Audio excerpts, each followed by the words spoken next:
తెలుగు సినీ పరిశ్రమలో తనదైన శైలితో యువరత్నగా box office బొనంజాగా legendary mass హీరోగా గుర్తింపు పొందారు నటసింహ నందమూరి బాలకృష్ణ. ఆయన నేడు 65వ వసంతంలోకి అడుగు పెడుతున్నారు. విశ్వవిఖ్యాత నట సార్వభౌమ నందమూరి తారక రామారావు వారసుడిగా సినీ రంగంలోకి అడుగుపెట్టిన ఆయన తన తండ్రికి తగ్గ తనయుడుగా సినీ ప్రేక్షకుల మదిలో చెరగని ముద్ర వేసుకున్నాడు అనడంలో ఎటువంటి అతిశయోక్తి లేదు. బాలయ్య బాబు డైలాగ్ యాక్షన్ మాత్రమే కాదు, కామెడీ, డాన్స్, పాటలు పాడడం విషయంలో కూడా సూపర్ అనిపించారు. బాలయ్య పాడిన మామా ఏక్ పెగ్గులా అనే సాంగ్ తాగుబోతుల జాతీయ గీతం అన్నంత ఫేమస్ అయింది. ఏ పబ్బులో కాసేపు ఉన్నా వినిపించే స్లోగన్ జై బాలయ్య. ఏదైనా ధైర్యం కోసమైనా ఎవరినైనా దబిడి దిబిడి అనిపించాలన్నా గుర్తొచ్చేది జై బాలయ్య అనే. అబ్బో, ఇలా ఎన్ని చెప్పుకున్నా తక్కువే. మొత్తానికి ఆయన ఓ ఆల్ ఇన్ వన్ ఎంటర్టైనర్. 1974లో వచ్చిన తాతమ్మ కళ సినిమా ద్వారా బాలయ్య బాలనటుడిగా తన సినీ ప్రయాణాన్ని ప్రారంభించారు. మంగమ్మ గారి మనవడు చిత్రంతో తొలి విజయాన్ని అందుకొని పౌరాణిక, జానపద, సాంఘిక, సైన్స్ ఫిక్షన్ వంటి ఎన్నో విభిన్న శైలుల చిత్రాల్లో నటించి తన ప్రత్యేకత నిరూపించుకున్నారు. ముఖ్యంగా 1991లో విడుదలైన ఆదిత్య 369 సినిమా బాలయ్యకు ప్రత్యేక గుర్తింపు తీసుకొచ్చింది. అనంతరం రౌడీ ఇన్స్పెక్టర్, బంగారు బుల్లోడు, బొబ్బిలి సింహం, భైరవ ద్వీపం, పెద్దన్నయ్య, పవిత్ర ప్రేమ వంటి చిత్రాలు కుటుంబ ప్రేక్షకులకు చేరువయ్యాయి.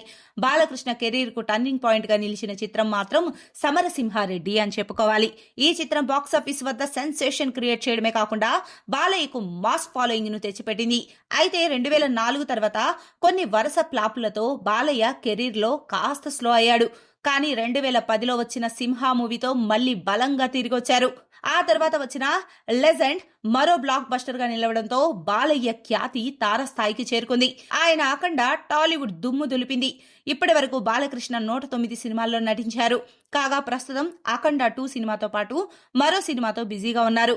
ఇక బాలకృష్ణ పుట్టినరోజు నేపథ్యంలో తాజాగా విడుదలైన అఖండ 2 టీజర్ అభిమానుల్లో పూనకాలు తెప్పించేలా ఉంది. ఇకపోతే బాలకృష్ణ సినీ రంగంతో పాటు రాజకీయ రంగంలోనూ బాలయ్య సత్తా చాటారు.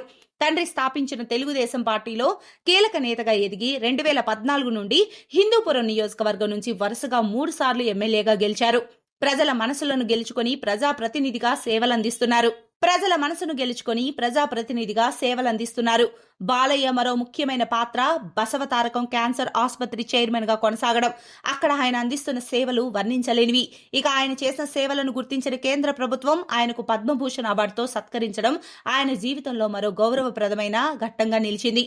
తెరపై అద్భుత నటన, తెర వెనక మానవత్వంతో తెలుగు ప్రజల గుండెల్లో చిరస్థాయిగా నిలిచారు బాలయ్య. కాగా జూన్ 10న ఆయన పుట్టినరోజు సందర్భంగా అభిమానులు, సినీ రాజకీయ ప్రముఖుల నుంచి ఆయనకు శుభాకాంక్షలు వెల్లువెత్తింది. నేటి ఆయన జన్మదిన వేడుకల్ని అభిమానులు ఘనంగా సెలబ్రేట్ చేస్తున్నారు. ఇక తాజాగా బాలయ్య బర్త్డే సందర్భంగా తిరుమలలో అభిమానులు పెద్ద ఎత్తున సెలబ్రేట్ చేశారు. ఆయన 65వ పుట్టినరోజు కాబట్టి 650 కొబ్బరికాయలు, 6.5 కిలోల కర్పూరం వెలిగించారు. తెలుగుదేశం పార్టీ రాష్ట్ర media coordinator B Sridhar Varma నేతృత్వంలో జరిగిన ఈ వేడుకలు అక్కడి వారందరినీ ఆకట్టుకున్నాయి. ఇక సోషల్ మీడియాలో టాలీవుడ్ సెలబ్రిటీలు, నారా వారి కుటుంబ సభ్యులు ఇలా అందరూ విషెస్ చెప్తున్నారు.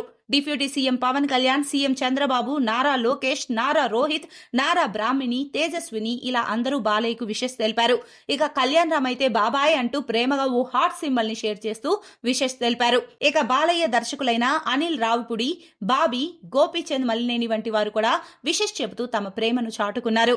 కాగా ఈ జూన్ 10 బాలయ్య పుట్టినరోజు పురస్కరించుకొని ఆయన జన్మదినం సందర్భంగా కేపీహెచ్బీ కాలనీ రమ్య గ్రౌండ్స్ లో రాత్రి 7 గంటలకు కేక్ కట్ చేయడం మరియు అన్నదానం జరుగుతాయి. కావున బాలయ్య బాబు అభిమానులు ఈ కార్యక్రమంలో పాల్గొని ఈ కార్యక్రమాన్ని జయప్రదం చేయవలసిందిగా కోరుతున్నాము అంటూ అభిమానులు ఆయన మీద అభిమానాన్ని తమదైన శైలిలో చాటుకున్నారు.